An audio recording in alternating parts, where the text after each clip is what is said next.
What's up, everybody? Welcome into Dodger Heads, presented by DodgerBlue.com, part of the Medium Large Sports Network. My name is Jeff Spiegel, joined today by Greg Bergman, because we have some breaking news on a Sunday morning, Greg. The Dodgers have signed Tanner Scott to a 4-year deal worth $72 million, inking the high-leverage reliever that they had been seeking all offseason. And yet, Greg, the offseason of the Dodgers continues.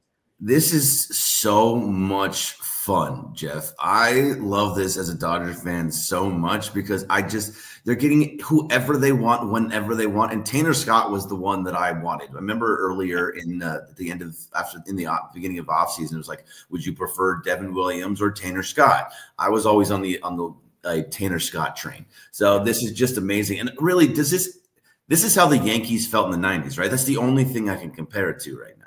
Yeah, it has to. And I imagine this is how the rest of the league felt when the Yankees did what they did in the 90s. I mean, probably. Like, MLB has a villain, and we can get to that in a second. But I mean, that's ultimate. Like, the Dodgers, they get Sasaki, people are mad. I joked because then I was like, just wait until Tanner Scott signs, which I thought was going to happen. I had no inside info. And then it signs. Greg, like, we're recording this at 8:15 in the morning on Sunday. Twitter is going to be mad today. Yeah, no, it already is mad. So, you know, the comment section in anything is always the best part of any like tweet or post or whatever it happens to be. And when Jeff passed and put it out, my favorite one at the top of it was, going forward, just tell us who doesn't sign with the Dodgers. Easier that way. Thanks. Yeah, seriously. They're getting everybly, Jeff.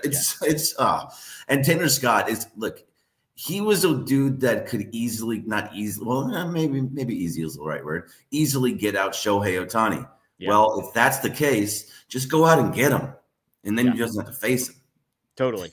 Tanner Scott, 30-year-old left-handed pitcher, so the left-handed thing is going to be helpful for the Dodgers. Obviously, they have Alex Vesia, Anthony Bonda, but now at the back end of a bullpen that has Michael Kopech, Evan Phillips, Blake Trinan, and now Tanner Scott, you've got the highest leverage lefty available. Over the last 2 seasons, he's thrown 150 innings, a combined ERA a tick over 2. He led the league in average exit velocity last year. Walk rate is kind of the thing to keep an eye on. Now the Dodgers went out and got a guy like Blake Snell who had similar issues. And what I've learned this offseason, Greg, is that maybe not every walk rate is created equal, I guess. Like Blake Snell wants to live on the edges, and he wants swing and miss, and he wants strikeouts because he figures, if I don't give up hard contact, which Tanner Scott doesn't, then walks aren't going to kill you because the ball isn't going to get put in play all that often, and it's not going to go for extra bases. And so realistically, the Dodgers, who have added to a starting rotation that is now the best in baseball, I think have clearly cemented themselves as now also having the best bullpen as well. Yeah, no, I don't think it's close that they have the best bullpen, best starting rotation, best 1 through 9 and then in the batting order. They have best everything. The one thing that I guess I would be kind of concerned about is that their defense has taken a hit at this point. If Mookie Betts does end up at shortstop, which I still don't think he does. I think he goes over to the second base, and Edman or Ha-Seong Kim or somebody is going to be at that shortstop position, or even Miguel Rojas. So besides that, their defense is shaky to me. I mean, you know, third base, while Max Muncy got better, he's still not a great defender. Michael Conforto is not a great defender. Teoscar, we've seen what Teoscar can do. He's not a great defender. So that's the one thing that I'm seeing that is anything that could possibly be like, okay, that's wrong with the Dodgers. Their defense isn't elite at like the top level. Yeah. It's still good. Real quick on Tanner Scott, $72 million, $18 million a year. We haven't gotten word. I think every baseball fan now just is waiting for how much of this is deferred. What's the real present value of this? But just on paper, he's a 30-year-old left-handed pitcher. One of the projections was 4 years, $56 million. He ends up getting $72 million. That's less than the $20 million a year that he was reportedly asking for here. But are you comfortable with those numbers? A 4-year deal for a reliever, $18 million a year? So normally I would say absolutely not. I think for $18 million a year for a reliever, but that's just the way baseball's going. And the salaries are going way up. And Tanner Scott is the best person that is out there. It is somebody that is, look, like you were talking about, now you have you have the lefty righty switch every single way that you can possibly think about it, at highest leverage of lefty relievers. So yes, I'm okay, but it's also not my money. But at the same time, I'm sure there's going to be deferrals. If it's 4 for 72, you've got to think there's probably about 20 that's going to be deferred, right? I mean, they're going to do that. So it's going to be a much nicer looking contract for the Dodgers once it's all said and done. Yeah. And again, you just look at the totality of the bullpen that the Dodgers have now built. The back end of Kopech, Phillips, Trinan, and Scott in some order. We're talking about a guy in Vesia who had like a 2 ERA last season. He doesn't even really crack that back four. He's 5th on that list. You've got Brusdar Graterol, who will be worked in at some point, Edgardo Enriquez as well. Anthony Bonda, who was very, very good last season. Not to mention what they do with all these starting pitchers. Like there's been talk of what Roki Sasaki's role might be, at least to begin the season. If he's on an innings limit, do they work him out of the bullpen a little bit? You've got all the young starters like Ben Kasparius, who pitched well out of the bullpen last year as well. I mean, you're stacked with Dustin May, Tony Gonsolin, even Bobby Miller. Like they have all of this talent and guys that throw hard, have nasty stuff.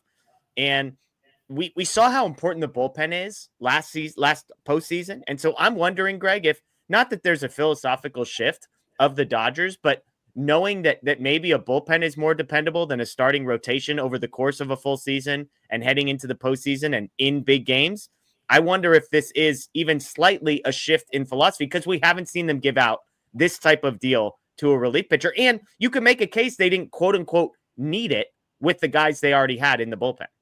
Yeah, they didn't technically need it, but I live by the fact that a bullpen is insanely volatile. No matter what you did last year, that doesn't mean that's what the type of pitcher you're going to be next year. So your bullpen at the beginning of the year is never the same as your bullpen at the end of the year. So all these guys that we're talking about, how amazing this bullpen is, there's going to be 3, 4, or 5 guys that just either are not healthy, are not pitching the same ways they did last year, or they just fall apart, whatever it happens to be. They're not going to be there at the end of the year. And it's somebody that you hope it's not the big names that you just went out and got, like Tanner Scott and Michael Kopech. But no matter what, it's so volatile that I think they're kind of living with, we're going to get as much as we can in this situation, and whatever sticks by the end of the year, hopefully that's the pieces that we don't have to go out at the trade deadline and go get somebody else. I'm always worried about bullpen. And so, but this is the best I've ever felt about a bullpen, period. I mean, it doesn't seem like there's any cracks in there at all. Yeah. Yeah. And you could say the same thing about the rotation. Obviously, there are injury concerns, but just the depth of arms that they have, especially once guys like Shohei Ohtani come back and are available. The Dodgers on the pitching side are going to be remarkable, which, as you pointed out, and then you turn around the other half, the next half inning, and it's Ohtani, Betts, Freeman, and company in the lineup.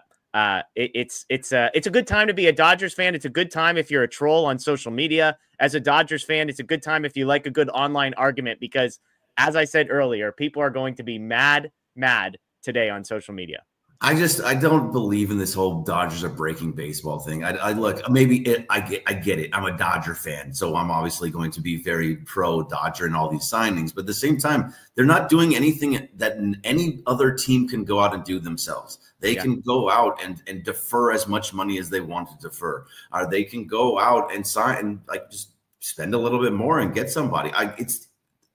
Baseball is not broken by any means, but the Dodgers are just, as they've shown since Andrew Friedman and Mark Walter and all of them have taken over this team, they're just better at it than everybody else. They still, and by the way, they still have an amazing farm system. I don't know how they have an amazing farm system, but they do. There's so many dudes everywhere. They know how to build from top to bottom, and this they find the loopholes and they just exploit it until they say, okay, that no longer works. Then they'll find another one.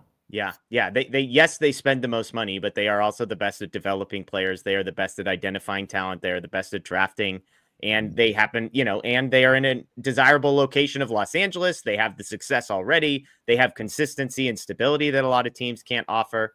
The one thing I just keep coming back to is keep in mind that none of this, unfortunately, guarantees anything. Like the Dodgers are going to be an unbelievable regular season team, but we've seen the Dodgers just a few years ago have one of the greatest regular seasons in Major League history, and yet not ultimately end in a World Series. And so, yes, the Dodgers are going to be amazing. They're going to set themselves up with the best chance probably ever to win a World Series. But as we know in baseball, for all the people that are hating the Dodgers right now, keep in mind that, you know, there's a decent chance that the Dodgers don't win the World Series just because that's how Major League Baseball has its postseason set up.